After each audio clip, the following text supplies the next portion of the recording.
Hey, lovely Virgo. How are you doing today? Good morning, and I hope that all is treating you well.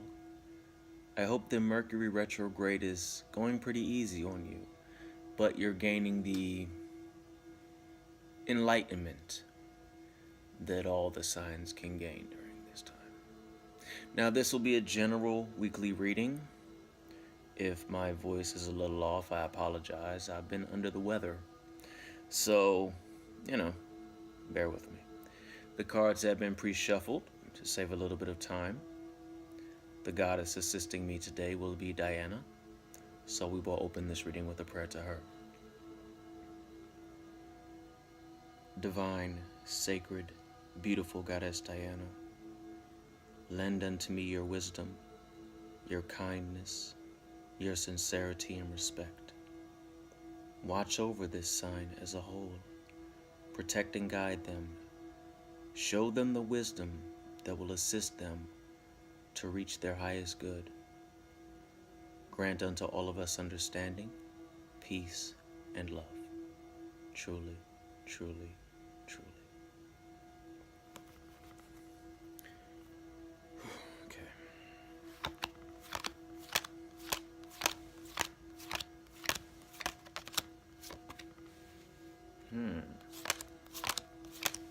That's a good one. All right.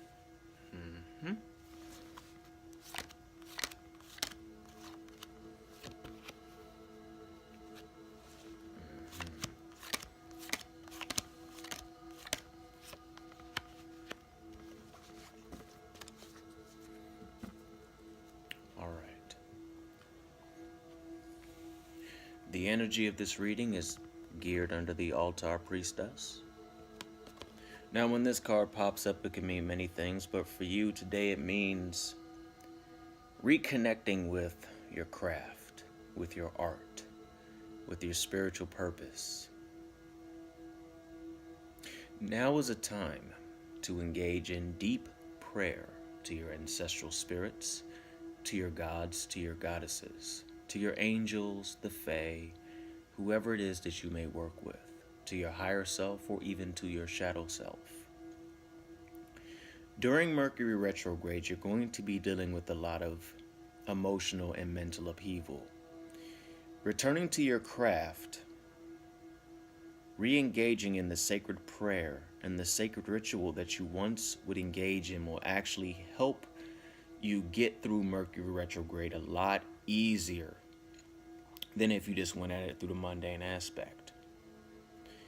They say you're not supposed to start new things, but with this is more of returning to who you are, returning to the temple, the craft, magic, spirituality, whatever path you may follow, and to understand that sacred prayer, that sacred ritual, that preparation that you would engage in is very vital to your spiritual growth. Don't let anyone tell you it's a placebo or you're wasting your time, because it's not. So the very first card and the energy of this reading is to get back into the sacred prayer, the sacred ritual, to become the altar priest or priestess again. Okay? The reason I said altar priest or priestess is because I'm not picking up if this is a reading for a woman or a man. I try to keep my readings very down the middle. So if you're a woman and this resonates with you, there you go. If you're a man, you're not the priestess. Sorry, you can be the priest. But also, if you're a man, you could be born with a more feminine energy. Just like if you were a woman, you could be born with a more masculine energy. So if you are a man, don't think that you have to change it into the priest, because a lot of times when I give readings, these archetypes, these energies connect with the energy that you are at the time or that you're about to engage in with.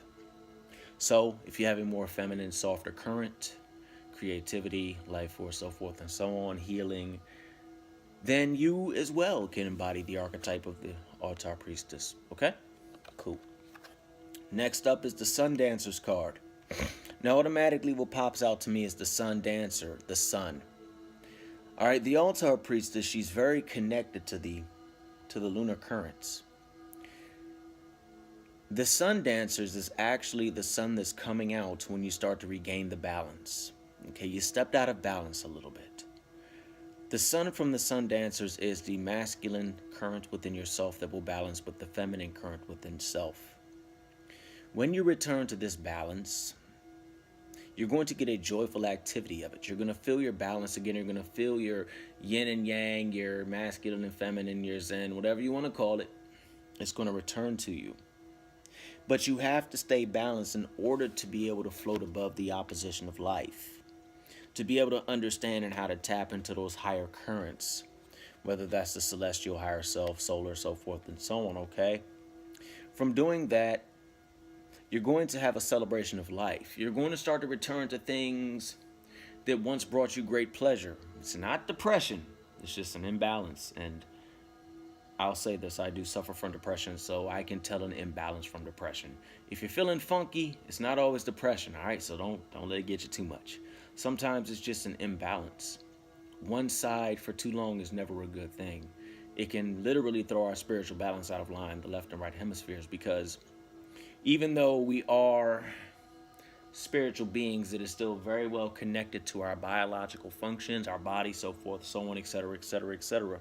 So in order to become the sun dancers again, and to gain your joyful activity and celebration of life, and to bring back in that abundance that you want, you have to get back into that preparation. You have to become the altar priest or priestess again. You have to regain that balance right down the middle, and you will actually start to regain the joyful activity. Now, when you do that, you're going to have to start to exercise assistance and control, all right? Assistance can pretty much mean what it is, assistance. Don't be ashamed to reach out to your guides. If you're in a coven, don't be ashamed to reach out to the high priest or high priestess or both, depending on how your coven setup is. If you're a part of a lodge, don't be ashamed or against going to the one that runs the lodge, because he or she could help you, all right? This assistance is going to help you actually gain a deeper understanding and latch deeper onto control of self-control, all right? You know, we can't allow self-control to vanish during this time, and especially during the springtime. Hedonism is a great thing. Everyone's got a little bit of hedonistic ways in them. But too much is not a good thing, all right? So it's okay to admit that you need a little bit of assistance to help you gain that self-control, all right? Your final card is the Swan Queen, which is going to connect directly to actually the Altar Priestess and the Horse King. The reason I'm connecting it back to the Altar Priestess is because with sacred ritual, whether it's prayer, ceremonial magic, Wicca, old craft, witchcraft, jewelry, whatever, it all has a transformative experience to it within the soul, spiritual alchemy, so forth and so on. During your preparation and getting back to your sacred ritual and prayer and learning the control through the assistance of reaching out for help, you're actually going to start to transform not just your mind, but your body and your soul. You're going to become more outgoing, believe it or not. You're going to start to really use your intuition to map your path in life, all right? But you also have to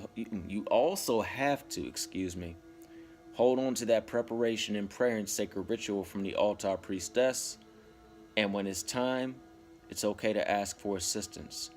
You want this transformation to go beautifully, and you want your intuitive abilities to tap directly into the roadmap that you will need. But outside of that, have a little bit of patience. All right, that's all that I have for you, and I'll see you next week. Get out and do something amazing today. It's about to be warm, depending where you are. And yeah, so do something great today, all right? And please like, share, and subscribe. Let me know in the comments below if it resonated with you. And I will talk to you soon. Until then, I love you and take care.